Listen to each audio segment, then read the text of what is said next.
এই ভিডিওয়ে আমরা রাশিবিজ্ঞান অধ্যায় 11 নিয়ে আলোচনা করব। দেখো, প্রথমেই একটা গল্প দিয়ে চ্যাপ্টারটা শুরু হচ্ছে। সেটা কি? প্রতি বছরের মতো এই বছরেও আমাদের গ্রামবাসীদের আর্থিক অবস্থা জানার জন্য আমাদের পাড়ার গ্রাম উন্নয়ন সমিতির কিছু সদস্য গ্রামবাসীদের নানান তথ্য জোগাড় করবেন। এখন আমাদের স্কুলে গ্রীষ্মের ছুটি চলছে, তাই আমি ও আমার কিছু বন্ধু ঠিক করেছি এ বছরে এই কাজে সমিতির দাদা ও দিদিদের সাহায্য করব। সেই জন্য আমরা গ্রামের 50টি পরিবারের খাদ্যের দৈনিক খরচের একটা কাঁচা তথ্য সংগ্রহ করেছি। তাহলে এখানে যে তথ্যগুলো দেওয়া আছে সেটা হলো 50টা পরিবারের দৈনিক খরচের কাঁচা তথ্য। এই তথ্যগুলোকে কোনোরকমভাবে সুবিন্যস্ত বা সাজিয়ে লেখা হয়নি। যেমন করে তথ্যগুলো পাওয়া গেছে তেমন করে পরপর বসিয়ে দেওয়া হয়েছে। ওই জন্য এই তথ্যগুলোকে বলা হচ্ছে কাঁচা তথ্য। এবার এর মানে কি? এর মানে হচ্ছে প্রথম যে পরিবার তার খাদ্যের জন্য দৈনিক খরচ হচ্ছে 145 টাকা। দ্বিতীয় যে পরিবার তার খাদ্যের জন্য দৈনিক খরচ হচ্ছে 150 টাকা। তৃতীয় যে পরিবার তার খাদ্যের জন্য দৈনিক খরচ হচ্ছে 200 টাকা। এইভাবে পরপর প্রত্যেকটা পরিবারের খাদ্যের জন্য দৈনিক খরচ লেখা হয়েছে। আর শেষে আছে এটা 50তম যে পরিবার তার খাদ্যের জন্য দৈনিক খরচ হচ্ছে 75 টাকা। এবার আমরা ট্যালি মার্ক দিয়ে এই কাঁচা তথ্য যেটা পেয়েছি তার একটা পরিসংখ্যা বিভাজন তালিকা তৈরি করব। দেখো আমরা কিভাবে সেই তালিকাটা তৈরি করছি। প্রথমে আমরা দেখি খাদ্যের জন্য দৈনিক খরচ, যেটাকে এক্স দিয়ে সূচিত করা হচ্ছে, সেইটা কটা পরিবারের ক্ষেত্রে 75 টাকা। দেখো আমরা ছকের দিকে তাকালেই দেখতে পাবো এখানে একটা পরিবারের তো খাদ্যের জন্য দৈনিক খরচ 75 টাকা হলো। তো এর জন্য আমি একটা এরকম করে দাগ টানব। আর দেখি এটা ছাড়া কোথায় আছে খাদ্যের জন্য দৈনিক খরচ 75 টাকা। দেখো এই পরিবারটা, এরও খাদ্যের জন্য দৈনিক খরচ 75 টাকা। তাহলে এইটার জন্য, তাহলে প্রথমটার জন্য একটা দাগ কাটা হয়েছিল, দ্বিতীয়টার জন্য আরেকটা দাগ কাটা হলো। আর দেখি খাদ্যের জন্য দৈনিক খরচ 75 টাকা এরকম পরিবার আর আছে কি না।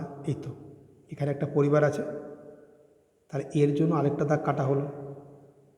আর দেখা যাক এই পরিবারটা আছে, এর জন্য আরেকটা দাগ কাটা হলো। তাহলে মোট এরকম পরপর 4টে দাগ কাটা হলো। সেটাই দেখো এখানে বইয়ে কাটা হয়েছে। এই দাগগুলোকে বলা হয় ট্যালি মার্ক।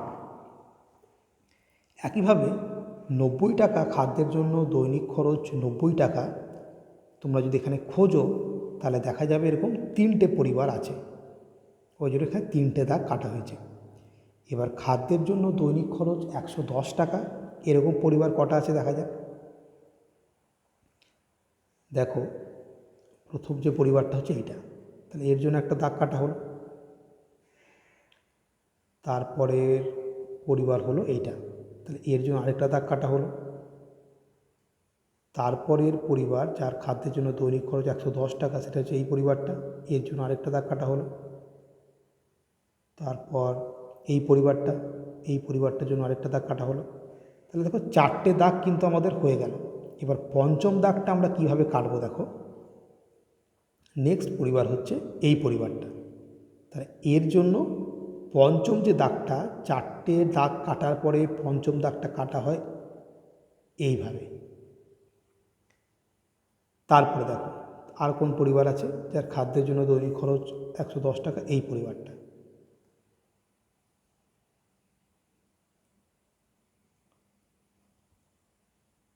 সরি, এটাকে আমরা নিয়ে নিয়েছি এর আগে। এরপর নেক্সট পরিবার হচ্ছে, আমরা এই পরিবার অবধি নিয়ে নিয়েছি, নেক্সট পরিবার হচ্ছে আমাদের এই পরিবারটা। খাদ্যের জন্য তাদের দৈনিক খরচ 110 টাকা, তাহলে এর জন্য আরেকটা দাগ কাটা হলো। তাহলে দেখো আমরা এই যে ট্যালিমার্কগুলো, এই ট্যালিমার্ক থেকে এক মুহূর্তে দেখে বুঝতে পারছি যেখানে 5টা পরিবারের কথা আছে, 5টা পরিবার, আর তার সঙ্গে আরেকটা পরিবার, মানে 6টা। তো নেক্সট হচ্ছে খাদ্যের জন্য দৈনিক খরচ 125 টাকা, এরকম পরিবার কটা আছে। তাহলে এখানে গুণে দেখবে এরকম পরিবার তোমরা 5, 6, 7টা পাবে। তো 5-এর জন্য 1, 2, 3, 4 করার পর পঞ্চমটাকে এভাবে কাটতে হবে, আর তারপরে যে দুটো সেটাকে এইভাবে আলাদা করে লিখে দিতে হবে। তো এই যে সংখ্যাগুলো দাঁড়াচ্ছে, যেমন খাদ্যের জন্য দৈনিক খরচ 75 টাকা, এরকম পরিবার আছে 4টে। তো সেই পরিবারের সংখ্যাটাকে বলা হচ্ছে পরিসংখ্যা, এবং সেটাকে স্মল f দিয়ে সূচিত করা হচ্ছে, এবং সেটা এখানে লেখা হচ্ছে। এটা দেখে বোঝা যাচ্ছে 4। সেম 110-এর ক্ষেত্রে 5 আর 1, 6, তাহলে পরিসংখ্যাটা হচ্ছে 6। এইভাবে পরপর লেখা হয়েছে।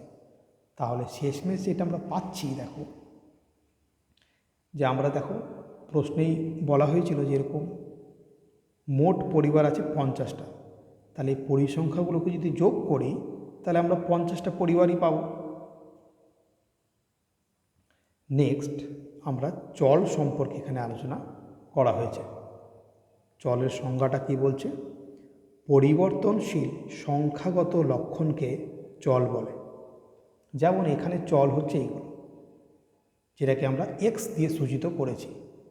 এক্সের মানটা দেখো পরিবর্তনশীল সংখ্যা, এখানে এক্সের মান 75, এখানে এক্সের মান 90, এখানে এক্সের মান 110, অর্থাৎ পরিবর্তনশীল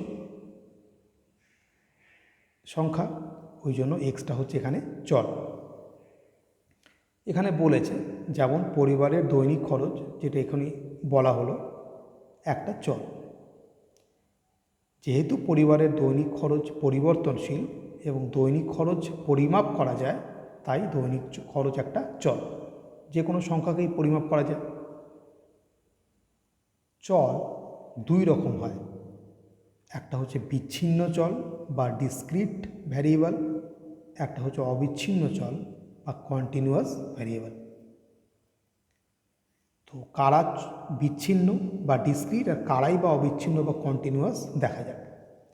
দেখো এখানে উদাহরণ দিয়েছে, একটা দেশে নদীর সংখ্যা, পরিবারের সংখ্যা ইত্যাদি বিচ্ছিন্ন চল। দেখো নদীর সংখ্যা, পরিবারের সংখ্যা, এগুলো 100, 1000, 5000, 6000 কি 50000 কিছু একটা হতে পারে সংখ্যা।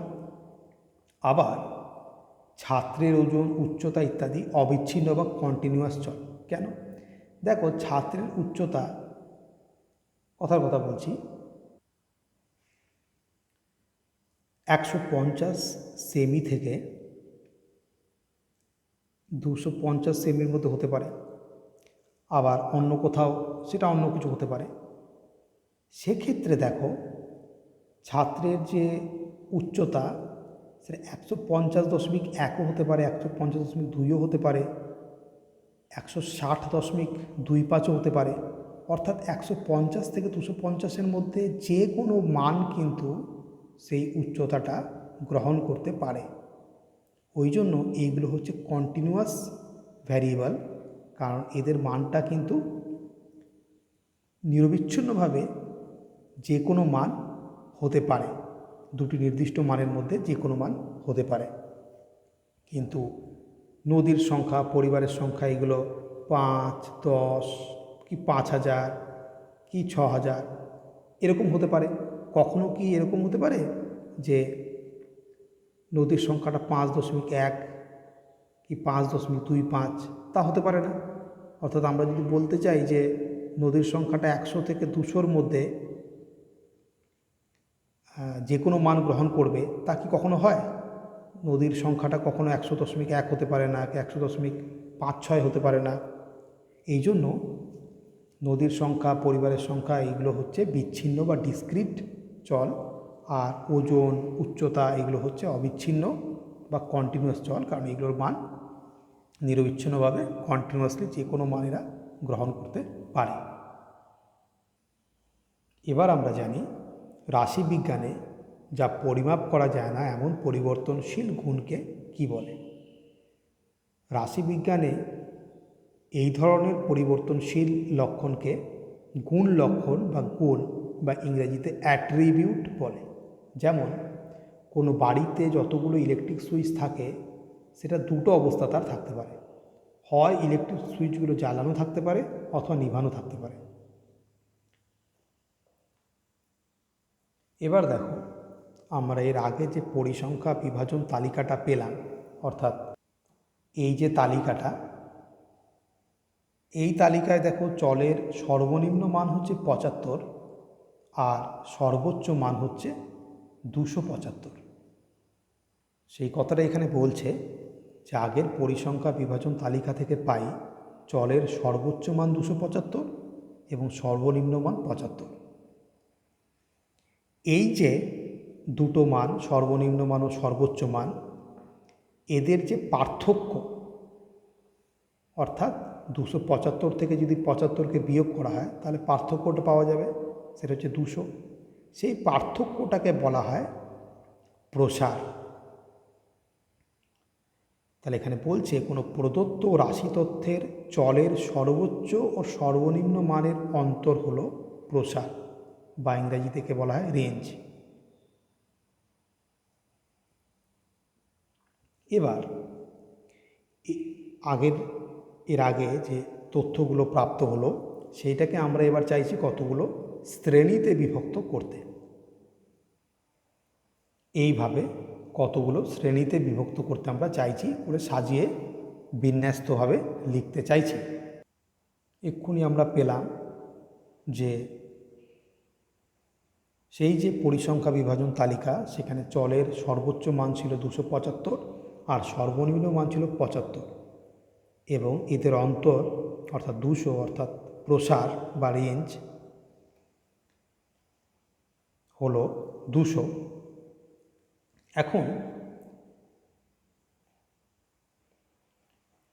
এই রাশি তথ্যকে আমরা যদি 6টা শ্রেণীতে ভাগ করতে চাই, সেক্ষেত্রে প্রতিটি শ্রেণীর দৈর্ঘ্য হবে, প্রসার হচ্ছে 200 আর আমরা 6টা শ্রেণীতে ভাগ করতে চাই, তাহলে 200কে 6 দিয়ে ভাগ করলে সেটা প্রায় 35-এর কাছাকাছি হয়।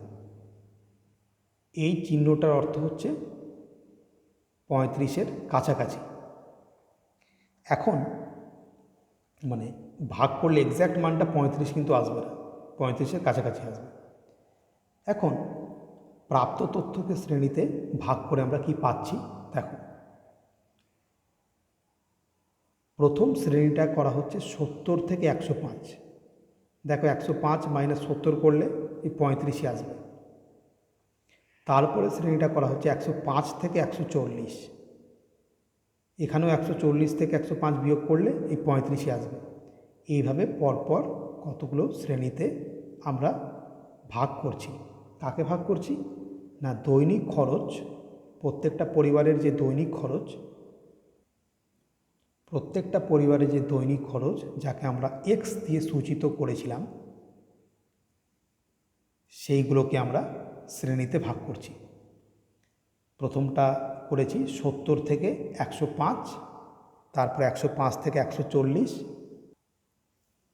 105 থেকে 140, তারপরে 140 থেকে 175, এইভাবে। এর অর্থ কি? এর অর্থ হচ্ছে 70 টাকা থেকে দৈনিক 70 টাকা থেকে 105 টাকা অবধি খরচ এরকম পরিবার কটা আছে এখানে আমরা দেখব। দৈনিক খরচ 105 টাকা থেকে 140 টাকা অবধি এরকম পরিবারই বা কটা আছে। দৈনিক খরচ 140 টাকা থেকে 175 টাকা অবধি এরকম পরিবার কটা আছে সেটা দেখব, দিয়ে আমরা এই ছকটা এইভাবে তৈরি করব।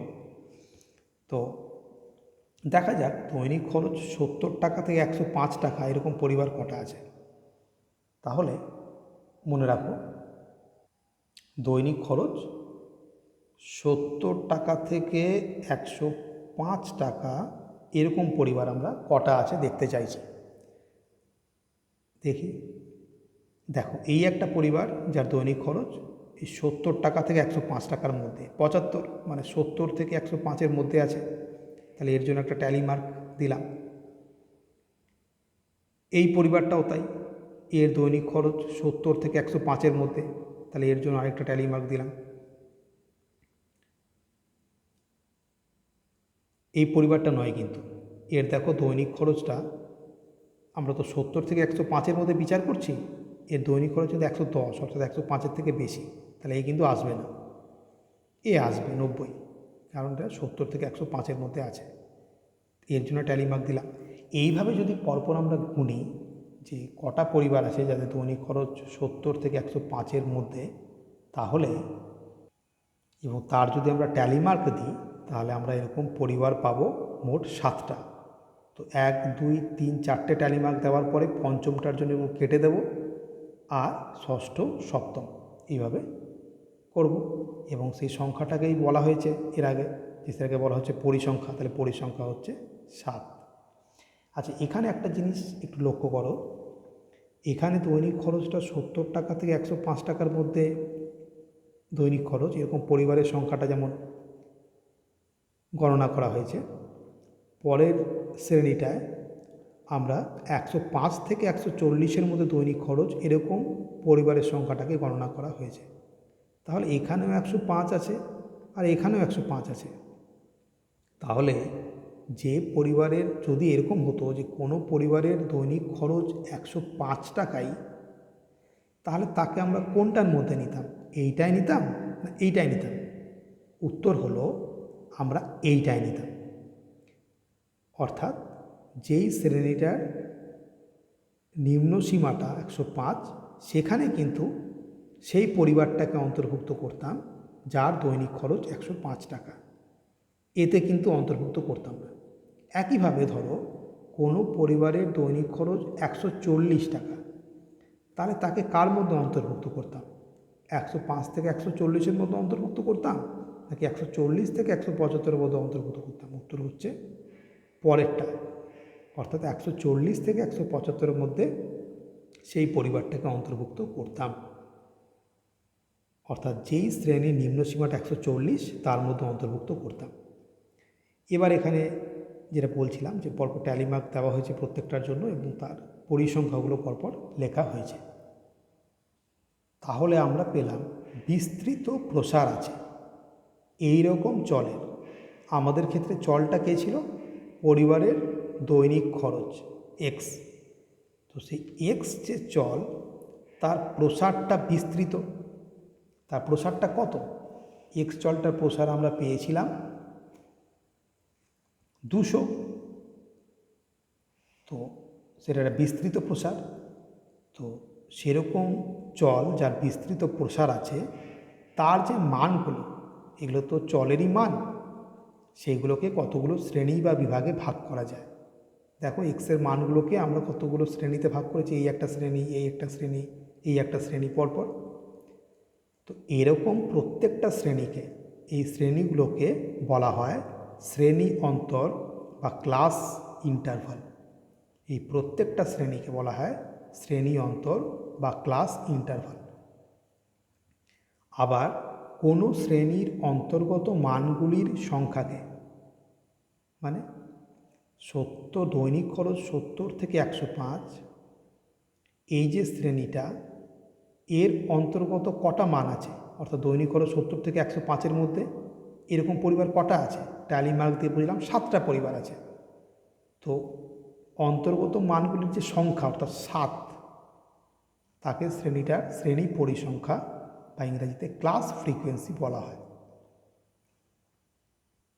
এবার প্রশ্ন হলো যে এই যে ক্লাস ইন্টারভাল বা শ্রেণী অন্তরগুলো নেওয়া হচ্ছে, এরকম শ্রেণী অন্তর আমরা কটা নেব?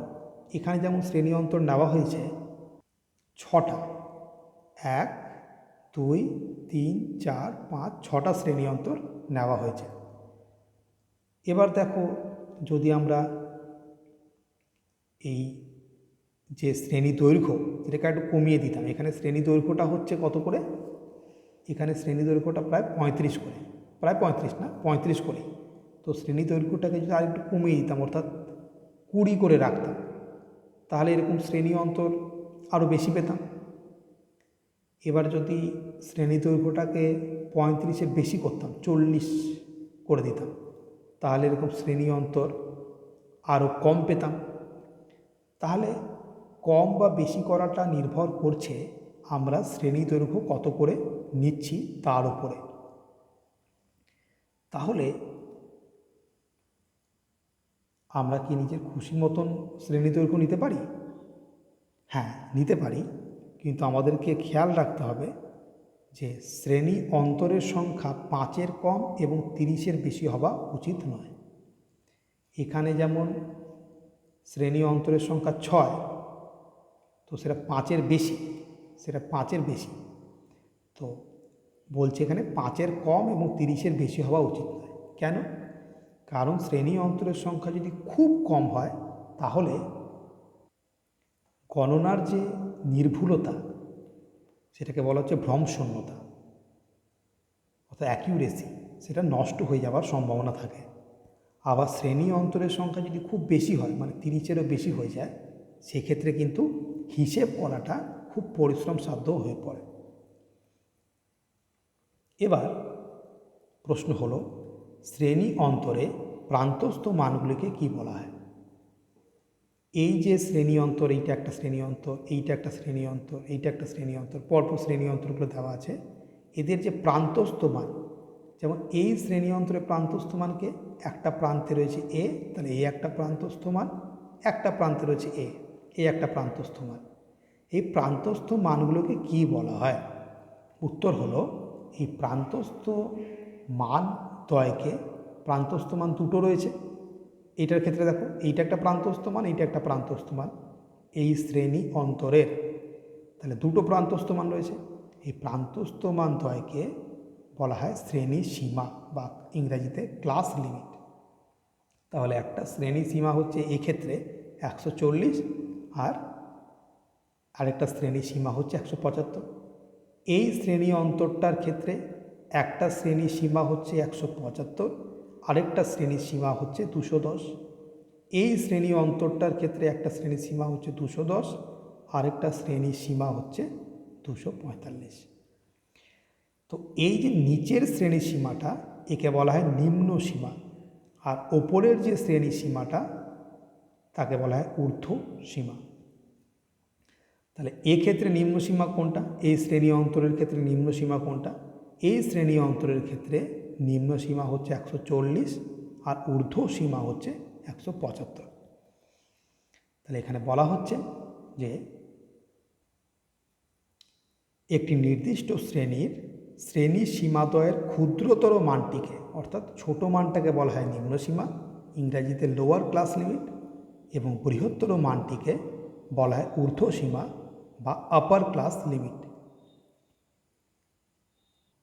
এখানে একটা খুব গুরুত্বপূর্ণ কথা বলেছে যে শ্রেণী সীমা নির্ধারণের সময় যে কাঁচা তথ্য বা অবিন্যাসিত চলের সর্বনিম্ন মান থেকেই যে শুরু করতে হবে এবং সর্বোচ্চ মানে গিয়েই শেষ করতে হবে, এমন কোনো বাঁধা ধরা নিয়ম নেই। সকল শ্রেণীর প্রসার একই মানে রাখার জন্য প্রয়োজন বোধে চলের সর্বনিম্ন মান অপেক্ষা কম যে কোনো উপযোগী সংখ্যাকে প্রথম শ্রেণীর নিম্নসীমা ধরা যেতে পারে। যেমন দেখো, এখানে শ্রেণী সীমা যখন নির্ধারণ করা হচ্ছিল, তখন নিম্ন সীমাটাকে নির্ধারণ করা হয়েছে 70, আর ঊর্ধ্ব সীমাটাকে নির্ধারণ করা হয়েছে 105। কিন্তু এই যে সর্বনিম্ন মানটা, সেই সর্বনিম্ন মানটা কিন্তু চলের সর্বনিম্ন মান নয়। কেন? চলের যে সর্বনিম্ন মান ছিল সেটা ছিল 75, আর সর্বোচ্চ মান ছিল 275। কিন্তু এখানে চলের সর্বনিম্ন মান ধরা হয়েছে 70, 70 থেকে শুরু করা হয়েছে, আর চলের যে সর্বোচ্চ মান সেটা 275 থেকে বড় অর্থাৎ 280 অবধি নেওয়া হয়েছে। এটা কেন করা হলো? এটা করার কারণ হচ্ছে যাতে এই শ্রেণীর যে প্রসারগুলো একই মানের থাকে। প্রসারগুলো এখানে দেখো প্রত্যেকটা 35 করে রাখা হয়েছে। তো শ্রেণীর প্রসারগুলোকে একই মানে রাখার জন্য প্রয়োজন অনুসারে চলের সর্বনিম্ন যে মান ছিল অর্থাৎ 75, তার থেকে কম একটা উপযোগী সংখ্যা, আমাদের ক্ষেত্রে সেটা 70 কে প্রথম শ্রেণীটা নিম্নসীমা ধরা হয়েছে। এবং সেম ক্ষেত্রে ঊর্ধ্বসীমার ক্ষেত্রেও তাই করা হয়েছে। সর্বোচ্চ মান ছিল 275, কিন্তু সবথেকে শেষ যে শ্রেণীটা তার ঊর্ধ্বসীমাকে 280 ধরা হয়েছে। আমাদের এই ভিডিওটা এখানেই শেষ হলো।